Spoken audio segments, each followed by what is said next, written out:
যারা মনে করছেন জামাত নির্বাচনে জিতে ক্ষমতায় চলে যাবে তাদের পক্ষে খুব বড় একটা যুক্তি তারা দেন যে বিএনপির অনেকগুলো আসনে বিদ্রোহী প্রার্থী আছে এবং সেটার অনেক আসনেই আবার জামাত জিতে যাবে, যেটা তাদের 151-এর ম্যাজিক ফিগার পেরিয়ে যেতে সাহায্য করবে।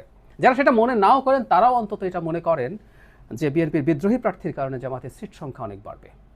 আসলেই কি বাড়বে, আমরা সেই ব্যাপারটি একটু তলিয়ে দেখা দরকার বলে মনে করি। তথ্যটা প্রাথমিকভাবে জেনে নেই। ৭৯টা আসনে বিএনপির বিদ্রোহী প্রার্থী আছে, আবার কোনো কোনো আসনে একাধিক আছে, সেখানে তাতে টোটাল দাঁড়ায় ৯২ জন। এই প্রসঙ্গে একটু বলে রাখি, একজন আছে জামাতেরও, মানে জামায়াতে ইসলামী যে ধরনের পারসেপশন মানুষের মধ্যে তৈরি করেছে, অসাধারণ কঠোর শৃঙ্খলা তাদের মধ্যে, ডেডিকেশন তাদের মধ্যে, তারা যেহেতু কোরআন বা ইসলাম ভিত্তিক দল তাই তারা এসব করেন না, এই একটা ঘটনাও খুব গুরুত্বপূর্ণ। এই একটার বাইরেও আরেকটা ঘটনা আছে, আমি সেটা ব্যক্তিগতভাবে জানলাম। সম্ভবত নরসিংদীর একটা সিটে একটা নাটক করে একজন প্রার্থী থেকে গেছেন নির্বাচনে, এনসিপির একজন খুবই পরিচিত মুখ তার আসনে। সো অন্তত দুজন এই কাজটা করেছেন। Interesting developments. যাই হোক, আমাদের আলোচনার যে বিষয় সেটা যাওয়া যাক। বিএনপির বিদ্রোহী প্রার্থী ম্যানেজ করতে ঠিকমতো পারেনি, এটা বলতেই হবে। ৭৯টা আসনে এটা থেকে যাওয়া বিএনপির জন্য একটা ডিসক্রেডিট তো বটেই। কেন তারা পারেনি সেই ব্যাপারে আমার দুটো হাইপোথেসিস আছে, সেকেন্ডটা বেশি গুরুত্বপূর্ণ। আগে প্রথমটা যদি বলি, সেটা হচ্ছে এবার নির্বাচন করার মতো মানুষ অনেক বেশি জমে গিয়েছিল, প্রচুর মানুষ। 3টা নির্বাচন যেহেতু হয়নি, তাই বিএনপির ক্যান্ডিডেট জমে গিয়েছিল। এমপি হওয়া হয়নি অনেকের। যিনি পলিটিক্স করেন তিনি এমপি হতে চান, মন্ত্রী হতে চান, এটা খুব স্বাভাবিক। রাজনৈতিক দল মানেই হচ্ছে মানুষ ক্ষমতায় যেতে চান, কেউ কেউ বলছেন যে দায়িত্বে যেতে চান, যেভাবেই বলি। ২০০৬ সাল বিএনপির শেষ ক্ষমতায় থাকার সময় ছিল। সেই সময় যে মানুষটার বয়স ৫৫ ছিল, বাংলাদেশে এমপি হওয়ার জন্য, এমপির হতে চাওয়ার জন্য একটা খুবই ভালো বয়স।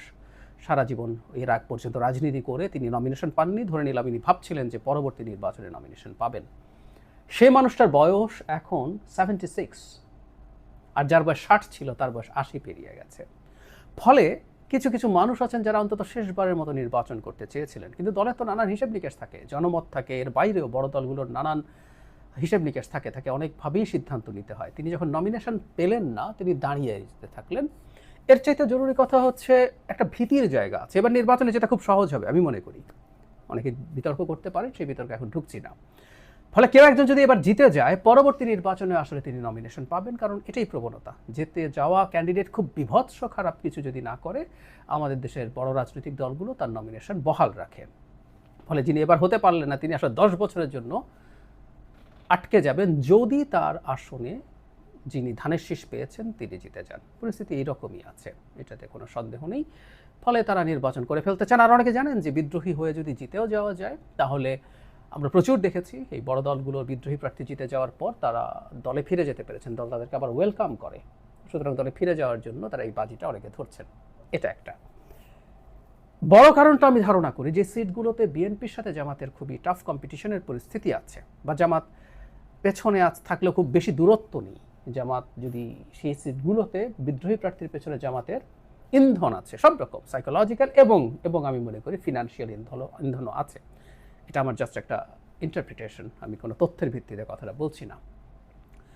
স্বাভাবিকভাবে তারা ভাববেন কোনো বিদ্রোহী প্রার্থীকে যদি তারা পেট্রোনাইজ করে মাঠে রাখেন, তাতে তিনি জিতে না যান, তিনি ২০, ৩০, ৪০ হাজার ভোট, ২০,০০০ ভোটেও বাংলাদেশের খুব টাফ কম্পিটিশনের সিটে অনেক ভোট, ১০,০০০, ৫,০০০, ১,০০০, এমনকি কয়েকশো ভোটের ব্যবধানেও জয় পরাজয় নির্ধারণ হওয়ার নজির বাংলাদেশে আছে। সুতরাং খুব স্পষ্টভাবে জামাতের এই ধরনের একটা ক্যালকুলেশন থাকতে পারে, তাহলে বিদ্রোহীদের এত বেশি থাকার পেছনে জামাত একটা ফ্যাক্টর হওয়ার সমূহ সম্ভাবনা আছে, হয়তোবা সেটাই সত্য। এখন সেই প্রশ্নটা করছিলাম যে এটা কতটা প্রভাব রাখবে, বিদ্রোহী প্রার্থীরা কতটা বড় ইম্প্যাক্ট রাখতে পারে। আমি মনে করি ইম্প্যাক্টটা আসলে খুব বড় হবে না, খুব বড় হবে না। কারণ হচ্ছে, মানে যে কারণে বাংলাদেশে এবার জামাতের যতটুকু ভালো করার কথা বলে মনে করেছিলাম ততটুকু ভালো হবে না, ঠিক একই কারণে। সেটা হচ্ছে যে প্রার্থীটা, যে পার্টিটা জিতে যাবে, যে পার্টিটা ক্ষমতায় যাওয়ার সম্ভাবনা আছে, সেই পার্টির মার্কাকেই মানুষ ধরে ভোট দেবে।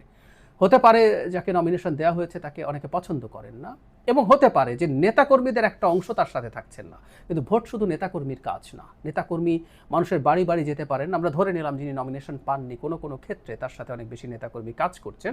নেতাকর্মী কাজ করলেই, বাড়ি বাড়ি গেলেই মানুষ গিয়ে সেই ব্যক্তিকে ভোট দিয়ে দেবেন অন্য একটা মার্কাতে, এটা খুব সোজা না। আমরা দেখেছি অনেক বড় বড় পরিচিত মানুষ দল থেকে বেরিয়ে নির্বাচন করে ভালো করেননি, মূলত এই কারণে। এই কারণে আমরা দেখব ছোটবেলা থেকেই আমার খুব মনে পড়ে যে আমাদেরকে মার্কা মুখস্থ করা হতো। মার্কাটা কি, সাথে ধানের শীষ বা নৌকা, এই স্লোগানগুলো ছিল। কোথায় সিল মারতে হবে, নৌকা মার্কায়, ধানের শীষে সিল মারো, এই ধরনের কথা বলতে বলতে আমাদের প্রোগ্রামিং করা হয়েছে। ফলে ব্যতিক্রম হবে না তা বলছি না, মানুষজন আসলে ধানের শীষে ভোট দেবে। তবে বিএনপির সাথে যারা জোটে গিয়ে বা সমঝোতায় গিয়ে নির্বাচন করছেন, সেই সিটগুলোতে আসলে সম্ভাবনা আছে বিদ্রোহীরা জিতে যাবেন। কারণ যারা ওখানে আছেন তাদের তো ধানের শীষ থাকছে না, তারা তাদের দলীয় নিজস্ব মার্কা নিয়ে দাঁড়িয়েছেন। এরকম কিছু সিট আছে, 5-7টা সিট। এই 5-7টা সিটে স্বতন্ত্ররা জিতে যাওয়ার খুবই সম্ভাবনা আছে, জিতেই যাবেন। কিন্তু যে কথাটা বলছিলাম জামাতের প্রভাব, যে সিটগুলোতে জিতবেন না কিন্তু অনেক হাজার বা বেশ কয়েক হাজার ভোট তারা পেতে পারেন, সেগুলোতে জামাত আসবে কিনা। আমার ব্যক্তিগত অপিনিয়ন হচ্ছে নেক টু নেক ফাইট করার মতো জায়গা জামাত কিছু সিটে জিতবে, সেগুলোতে তারা ইনফ্যাক্ট বিএনপির প্রতিদ্বন্দ্বী এই যে স্বতন্ত্র না থাকলেও জিতবে। সেই সংখ্যাটা কেউ অনেক কিছু বলেন, আমি অনেক কিছু মনে করি না। কিন্তু নেক টু নেক ফাইট আছে, এই সংখ্যা আসলে খুব বেশি না, এবং সেখানে শর্ত হচ্ছে উল্লেখযোগ্য সংখ্যক ভোট স্বতন্ত্রকে পেতে হবে। সে অনেক কিছু হবে আমার কাছে মনে হয় না। এই ৭৯টা সিটের মধ্যে আমি যদি ধরি যে 10টা বা 20টা সিটে জামাত পেছনে আছে কিন্তু অনেক বেশি দূরে নেই, তো সেখানেও ওই শর্ত আসলে খুব বেশি প্রযোজ্য হবে না।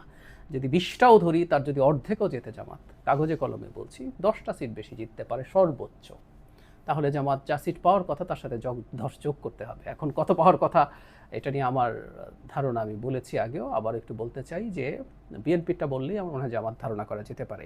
ওই যে বিজয়ী দলের এমপি চাই আমার এলাকায়, এই পারসেপশন, এই স্রোত, এই জনস্রোত যদি চালু হয়ে যায়, বা আমরা দুই প্রধান যারা প্রধানমন্ত্রী হওয়ার লড়াইয়ে আছেন, জনাব শফিকুর রহমান এবং জনাব তারেক রহমান, দুজনের সমাবেশের যে পারফরমেন্স, সেগুলো যদি যোগ করি, সব কিছু যোগ করে যদি ফেলি, এবং আর একদিন বলেছি বেগম খালেদা জিয়া বড় ফ্যাক্টর, তিনি চলে গেলেন, তার প্রতি সিম্প্যাথাইজ মানুষ, এবং তিনি যখন চলে গেলেন তিনি তার জাগতিক ভুল, উনি প্রধানমন্ত্রী হিসেবে, রাজনীতিবিদ হিসেবে ভুল করেছেন, ছোট বা বড় ভুলও করেছেন, কিন্তু উনি যেভাবে চলে গেলেন 5 তারিখের পর থেকে, তিনি যেভাবে তাকে প্রেজেন্ট করেছেন, তিনি যেরকমভাবে মানুষের সামনে হাজির হয়েছেন, তিনি অসাধারণ একটা ইমেজ নিয়ে গেছেন। এই সব ফ্যাক্টর যোগ হবে, সব যোগ হয়ে একটা ক্লিন সুইপের সম্ভাবনা আছে, এবং আমি মনে করি বিএনপি 250 সিটও ক্রস করে ফেলতে পারে।